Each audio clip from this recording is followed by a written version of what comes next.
రెండు రాష్ట్రాల్లో మీరు గుర్తుపెట్టుకోవాలి. అటు తెలంగాణ ఇటు ఆంధ్ర. అక్కడుండే ప్రజలు కూడా విజ్ఞప్తి చేస్తున్నా, రాజకీయం కోసం రాజకీయాలు చేయడం కరెక్ట్ కాదు. ప్రజల కోసం రాజకీయం చేస్తే ఎప్పటికైనా మంచి ఫలితాలు వస్తాయి. తెలంగాణలో స్టార్ట్ చేసిన దేవాదుల ప్రాజెక్ట్ నేనే స్టార్ట్ చేశాను. కల్వకుర్తి నేనే స్టార్ట్ చేశాను. Lift irrigation, first Madhava Reddy lift irrigation, highest lift in the country. అది సక్సెస్ అయిన తర్వాత కల్వకుర్తి దేవాదులు స్టార్ట్ చేశాం. ఏదైతే కృష్ణా డెల్టా ఆధునీకరణ కోసం పెట్టి 20 టీఎంసీ నీళ్లు పొదుపు చేసి ఆ నీళ్లు చూపించి భీమా లిఫ్ట్ ఇరిగేషన్ క్లియర్ చేశాం.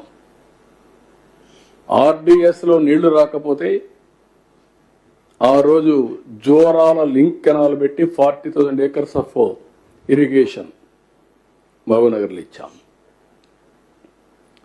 ఇలాంటి అనేకమైన ప్రాజెక్టులన్నీ కూడా అక్కడ గోదావరి పైన ఆలీసాగర్, ఇంకొక ప్రాజెక్టు గుప్తా అనుకుంటా, గుప్తా, ఈ రెండు కూడా స్టార్ట్ చేశాం.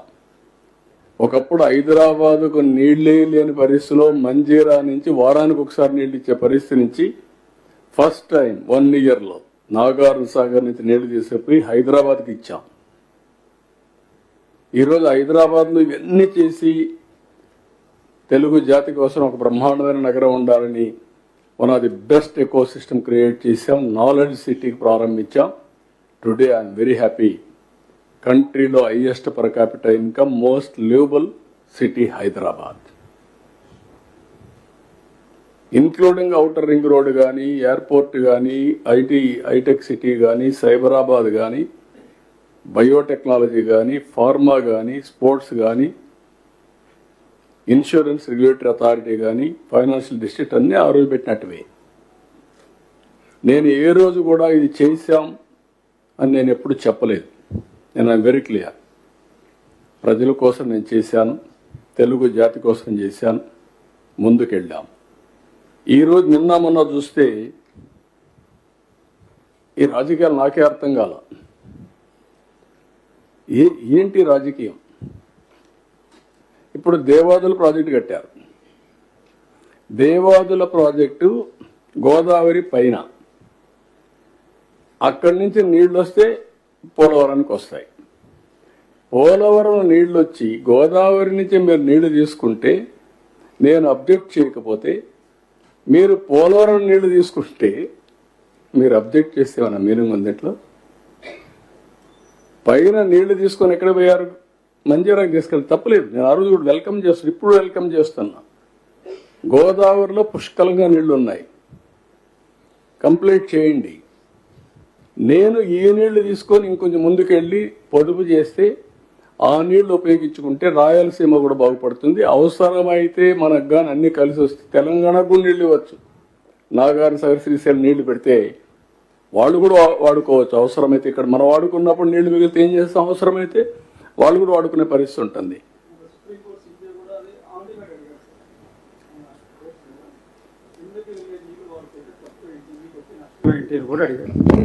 అంటే అది అంటున్నాను, ఏంటి ఇవన్నీ? దానికి పోటీ పడి మాట్లాడడం ఏంటంటే నాకుండే ప్రజలు అర్థం చేసుకోవాలి. మీరు మంజీరాకి తీసుకున్నప్పుడు నేను వెల్కమ్ చేశాను, తప్పులేదు.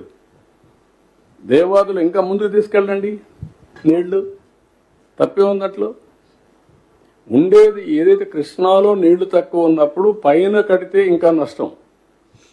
అది ప్రొటెక్ట్ చేసుకుంటూ కృష్ణా డెల్టాని ప్రొటెక్ట్ చేసుకొని గోదావరిని అనుసంధానం చేసుకోగలిగితే రాష్ట్రంలో ఇబ్బందులు లేవు. ఇప్పుడు నిన్న చూస్తున్నాం రాయలసీమ లిఫ్ట్ ఇరిగేషన్. ఏంటి దాని మీద ఏమన్నా ఉందా? దాంట్లో మీనింగ్ ఉందా? వీళ్ళు చేసిన పని మీరు చూస్తే ఎంత ఒక అబద్ధాన్ని 100 సార్లు చెప్తే నిజమైపోతుందని ఇష్టానుసారంగా మాట్లాడతారు. వీళ్ళు ఏం చేశారు? 5/5/2000 జీఓఆర్టీ నెంబర్ 203 3,525 కోట్లతో రాయలసీమ ఎత్తిపోతల పథకానికి అడ్మినిస్ట్రేటివ్ శాంక్షన్ ఇచ్చారు. ఒక అతను తెలంగాణ అతను 15/5/2020 ఎన్జిటికి వెళ్ళారు. 25/2020లో ఆయన ఒక ఆర్డర్ ఇచ్చాడు. ప్రాజెక్ట్ని మీకు ఫీజిబిలిటీ రిపోర్ట్ ఉందా, అనుమతులు ఉన్నాయా, సబ్మిట్ చేయమని అడిగాడు. అది ఇచ్చే వరకు మీరు స్టే ఇచ్చాడు. 37/13/2020 మళ్ళా వీడు పోయి అడిగితే దానిపైన పాక్షిక సవరణ ఇస్తూ ప్రాజెక్ట్ నివేదిక డిపిఆర్ పిలవండి, టెండర్లకు పిలవండి అని చెప్పారు. దాన్ని అడ్డం పెట్టుకొని వీళ్ళు మొత్తం వర్కే స్టార్ట్ చేశారు. 29/10/2020 మళ్ళా ఎన్జిటి కంపల్సరీగా మీరు ఈసీ తీసుకోలేదు, ఎన్విరాన్మెంట్ క్లియరెన్స్ స్టాప్ చేయమన్నారు. స్టాప్ చేశారు. ఇది 25/2020 ఇచ్చిన ఆదేశాలు మీరు చూస్తే till the report is submitted and application for environmental clearance pending with MOEF and CC is disposed of by them. The state of Andhra Pradesh is directed not to proceed with any work on ground in the guise of preparation of DPR for this Rayalaseema lift irrigation scheme. అని ఇచ్చి మళ్ళీ 22/3/2024 DPR లేకుండా మీరు పనులు చేశారు కానీ fine వేశారు. 2,65,00,000 వేశారు. వాస్తవాలు ఈ విధంగా ఉంటే చిల్లర రాజకీయాలు చేయడం ఏంటండి? మీరు అధికారంలో ఉంటే ఒక రూపాయి ఖర్చు పెట్టలేదు. దీనిపైన ఏం చేశారు? అనవసరంగా పెట్టి ఒక 900 కోట్లు కాంట్రాక్ట్ పే చేశారు. ఇవి కాకుండా అనుమతులు లేని ప్రాజెక్టులు వీళ్ళు స్టార్ట్ చేసి దానికి ఒక 2,000 కోట్లు 2,500 కోట్లు పే చేశారు.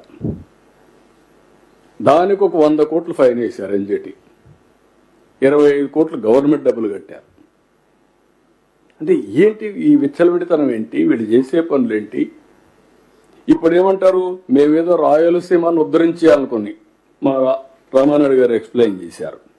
మొత్తం ఎంత ఉంటుందంటే వీళ్ళు పెట్టిన లిఫ్ట్ ఇరిగేషన్ చేయడానికి 34 TMC. మన వాటా ప్రకారం మనకు వచ్చేది 22 TMC. ఇప్పటికే ముచ్చుమరు ఉంది అక్కడ. దాని ద్వారా నీళ్లు తీసుకోవచ్చు. నువ్వేదో పెట్టేశాను, నేనేదో పెట్టేశాను, రాయలసీమకు అన్ని న్యాయం జరిగిపోయింది. రాయలసీమ పోయి చూస్తే ఎవ్రీ రిజర్వాయర్ నీళ్లు కట్టాం, ఎవ్రీ రిజర్వాయర్ని పూర్తి చేశాం. ఎప్పుడూ రానటువంటి బ్రహ్మసాగర్ కూడా నీళ్లు ఇప్పించి పూర్తి చేశాం. ఈ సంవత్సరం 17 TMC 18 TMC నీళ్లు బ్రహ్మసాగర్లో ఉన్నాయి. That is our commitment. Sir, Sambasivarao here from Hindu. ఇన్ని అక్కడ అవకతవకలను మీరు ఐడెంటిఫై చేశామని చెప్తున్నారు కదా, వాటి మీద ఎంక్వైరీ కానీ ఏదైనా? ఏది? ఇప్పుడు కొన్ని ప్రాజెక్ట్స్లో అవకతవకలు మీరు ఐడెంటిఫై చేశామని చెప్తున్నారు. వాటి మీద మీరేమైనా ఎంక్వైరీ చేయడం కానీ, యాక్షన్ తీసుకోవడం కానీ, కన్సర్న్ ఆఫీసర్స్ మీద కానీ, కన్సర్న్ కాంట్రాక్టర్స్ మీద కానీ అన్నీ చేయాలి. ముందు అప్రూవల్ లేకుండా పనులు చేసి తర్వాత 30 ఏళ్ళు పడుతుంది వీళ్ళ కథలన్నీ చేయాలంటే. మనకు ఎంక్వైరీ చేసుకుంటా కూర్చుంటుంటే అన్ని ఏం చేయాలో జరుగుతున్నా మీరు చూస్తున్నారు. ఎంక్వైరీల కోసం కాలయాపన చేస్తా, ఎంక్వైరీలు చేయాల్సిందే, తప్పదు. కానీ వీళ్ళు చేసిన పనులన్నీ మనం ఎంక్వైరీ చేయకపోయినా కూడా హైకోర్టు కూడా చెప్తామని ఇప్పుడు టీటీడీది. అప్పుడు జరిగిన అవకతవకల మీద మీరు ఎందుకు యాక్షన్ తీసుకోలేదని చెప్పే పరిస్థితికి వచ్చారు. 1-2 కాదు కదా, వ్యవస్థని మొత్తం కుప్పగొల్చారు. ఇప్పుడిప్పుడు అవన్నీ కూడా వ్యవస్థలన్నీ కూడా బాగు చేసి మళ్ళా ట్రాక్లో పెట్టే పరిస్థితి వస్తే బురజల్ల రాజకీయం చేస్తున్నారు. దీని నథింగ్ అబౌట్ బురజల్ల రాజకీయం. ఏంటి దానివల్ల? 20 TMC నీళ్లు ఏమైపోతుంది? ఒక రిజర్వాయర్లో ఉన్నాయి ఈరోజు 20 TMC నీళ్లు. ఇప్పుడు కూడా మాట్లాడతారు సిగ్గు కూడా లేకుండా. ఈ సంవత్సరం ఏం చేసాం? అంద్రినేవా 3,800 కోట్ల రూపాయలు అడ్మినిస్ట్రేటివ్ శాంక్షన్ ఇచ్చి 730 కిలోమీటర్లు కెనాల్స్ వెడల్పు చేసి అటు కుప్పం ఇటు మడకసిర నీళ్లు తీసుకెళ్ళాం. అది రాజకీయం. అన్ని చెరువులు నీళ్ళు ఇచ్చాం. అది చేయకుండా ఈ చిల్లర రాజకీయాలు ఇలాంటివన్నీ పట్టించుకొని ఎంచోకని బురదజల్లితో అంటుకుంటుందేమో, ఏం అంటుకోదు. చాలా మంది నా మీద బురదజల్లేదని ప్రయత్నం చేశారు. ఆ బురదలో వాళ్ళు కోరుకుపోయారు తప్ప ఏమీ కాదు, ఏం జరగదు. ఇది గుర్తుపెట్టుకోవాల్సిందిగా నేను కోరుతున్నా. కన్స్ట్రక్టివ్ పాలిటిక్స్ చేయండి. మీరు చేయలేని పనులు మా మీద నెపవేసి తప్పించుకునే ప్రయత్నం చేయడం కరెక్ట్ కాదు. ఫైనల్గా ఒకటే చెప్తున్నా, ఈ ప్రాజెక్టు ద్వారా రాబోయే రోజుల్లో నదుల అనుసంధానం, నాకు ఒక కోరిక ఉంది. దేశంలోనే నదుల అనుసంధానం జరగాలని నా కోరిక.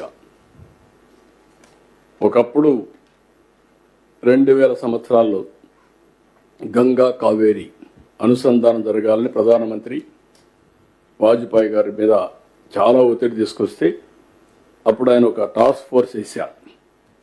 సురేష్ ప్రభుని టాస్క్ ఫోర్స్ చైర్మన్ కూడా వేశారు. అది జరుగుంటే జరగాలి. అది జరిగితే ఈ దేశంలో నీటి సమస్య ఉండదు. ఎక్కడికక్కడ ప్రతి ఒక్కరు కూడా అడ్డం పడతారు, కానీ దేశమంతా జరిగి పై నుంచి కింది వరకు కానీ సర్ప్లస్ డెఫిషిట్ రీజన్స్ అన్ని కవర్ చేసుకుంటూ వస్తే దేశం మొత్తం సస్యశ్యామలం అవుతుంది. ఇది చేయాల్సిన అవసరం ఉంది. నేను ఇటీవల కాలంలో ప్రధానమంత్రి గారిని అడిగితే వారు ఏమన్నారంటే, మీరు రాష్ట్రంలో ఇంట్రా రివర్స్ చేయమన్నారు. ఇంట్రా రివర్స్ మీరు చేయగలిగితే రేపు రాబోయే రోజుల్లో ఇంటర్ లింకేజ్ కూడా మనం ఈజీ అవుతుంది. అది నెక్స్ట్ స్టెప్ చేద్దామన్నారు. ఆంధ్రప్రదేశ్కి ఒక అడ్వాంటేజ్ ఉంది. ఆ అడ్వాంటేజ్ అంటే బైఫర్కేషన్ వల్ల ఇబ్బందులు వచ్చాయి. గోదావరి, కృష్ణ, పెన్నా, వంశధార అన్ని సముద్రంలోకి ఇక్కడి నుంచే వెళ్తాయి. శ్రీకాకుళం నుంచి నెల్లూరు వరకు అన్ని రాష్ట్రాల్లో ఎక్కడి నుంచి నీళ్లు వచ్చినా, కడాన వరదల్లో మనం ఉంచిన కడాన నీళ్లు ఇక్కడి నుంచి సముద్రానికి పోతాయి. ఆ సముద్రానికి పోయే నీళ్లు కొద్దిగా కానీ మనం వాడుకోగలిగితే నష్టం వస్తుంది, లాభం వస్తుంది. మొన్న ఇటీవల మీరు చూశారు, తెలంగాణలో వర్షం పడింది. ఆ నీళ్ళు ఎక్కడికి వచ్చాయి? నేరుగా ఆంధ్రాకి వచ్చి విజయవాడకు వచ్చాయి. విజయవాడలో వరదకు గురయ్యాం. ఒకేసారి క్లౌడ్ బరస్ట్ అయింది. బరస్ట్ అవుతాను ఆ నీళ్ళన్నీ వచ్చేసాయి. నిన్న కూడా మనం చూస్తే వరదలు వచ్చినప్పుడంతా కూడా మనం చాలా అప్రమత్తంగా ఉండే పరిస్థితి. గోదావరి కూడా మీరు చూస్తున్నారు, వరద వస్తే ఇక్కడనే ఎక్కువ ముంపుకు గురయ్యే పరిస్థితి వస్తుంది. కాబట్టి ఇంకొక పక్కన ఇవన్నీ కానీ సముద్రం పక్కన మనం తీసుకుపోగలిగితే, రాష్ట్రం మొత్తం అనుసంధానం చేసుకుంటే నీటి సమస్య అనేది ఉండదు. రాష్ట్రంలో నీళ్లుంటే ఇంకా అభివృద్ధి ఆటో పైలట్. ఆ ఎక్సర్సైజ్ చేస్తున్నాం. అందుకే నాకు ఎప్పుడు కూడా జీవితంలో ఒక సాటిస్ఫాక్షన్, ఒక తృప్తి. ఆల్ ప్రాజెక్ట్స్ ఈరోజు ఈ రాష్ట్రంలో కట్టిన ప్రాజెక్ట్స్ అన్ని నా సుదీర్ఘ రాజకీయ జీవితంలో మోస్ట్ ఆఫ్ ది ప్రాజెక్ట్స్ నేనే స్టార్ట్ చేశా, నేనే పూర్తి చేశా. ఈ జిల్లాలో చాగల్నాడు ఉంది. కాటన్ కట్టిన ప్రాజెక్టులు వదిలిపెడితే చాగల్నాడు కానీ, పుష్కర్ కానీ, తాటిపూడి కానీ, పురుషోత్తపట్నం కానీ, పట్టిసీమ కానీ, ఒకటి కాదు, ఎవ్రీ ప్రాజెక్ట్. ఉత్తరాంధ్రలో ప్రారంభించిన ప్రాజెక్ట్స్, పాత ప్రాజెక్టులు కొన్ని వదిలిపెడితే ఇక్కడ అన్నీ నేను ప్రారంభించాడు. నేను మద్దు వలస దగ్గర నుంచి ఆల్మోస్ట్ ఆల్ తోటపల్లి, మద్దు వలస, అదే మరి మనం తారక రామ, అన్ని సూరంపాళ్ళు అన్ని ఇక్కడ కూడా, ఇక్కడ కట్టిన సూరంపాళ్ళు అన్ని కూడా నేను వచ్చినా కట్టినట్టువే. అన్ని ఒకటి కాదు, అన్ని రాయలసీమలో అన్ని ప్రాజెక్టులు. రాయలసీమలో అయితే I can say Gollapalli, Marala, Cherlopalli, ఆ పక్క పోయే కొందికి మొత్తం గండికోట అయితే ఎన్టీఆర్ కట్టారు. తర్వాత ల్యాండ్ అక్విజిషన్ అనేది ఫైనలైజ్ చేశాం. ఆల్మోస్ట్ ఆల్ ప్రాజెక్ట్స్ అన్ని, ఈవెన్ సోమశల ఎక్స్పాన్షన్ ఎన్టీఆర్ చేశారు, కందులేరు ఎన్టీఆర్ చేశారు. 90% ఆఫ్ ది ప్రాజెక్ట్స్ తెలుగుదేశం కట్టినట్టు. అదే కాదు, బచావత్ అవార్డు ప్రకారం నీటి సర్ప్లస్ వాటర్, మిగులు జలాల హక్కు వాడుకునే హక్కు ఆంధ్రప్రదేశ్ రాష్ట్రానికి ఉందని చెప్పిన వ్యక్తి ఎన్టీఆర్. ఫస్ట్ తెలుగు గంగతో స్టార్ట్ చేశారు. అందరి నీవా, తెలుగు గంగ, గాలేరు నగిరి, ఎస్ఆర్బిసి, ఎస్ఎల్బిసి అన్నీ అప్పుడు స్టార్ట్ అయిన ప్రాజెక్టులే. ఇప్పుడు ఎవరికి ఈ ప్రాజెక్టులు అర్థం కాదు, జాగ్రఫీ తెలియదు, రాజకీయం మాత్రం చేయాలనుకుంటా. ఇది కరెక్ట్ కాదు. రాజకీయాలు కాదు కావాల్సింది, అందరం కలిసి. నేను అందుకే నిన్న కూడా చెప్పాను,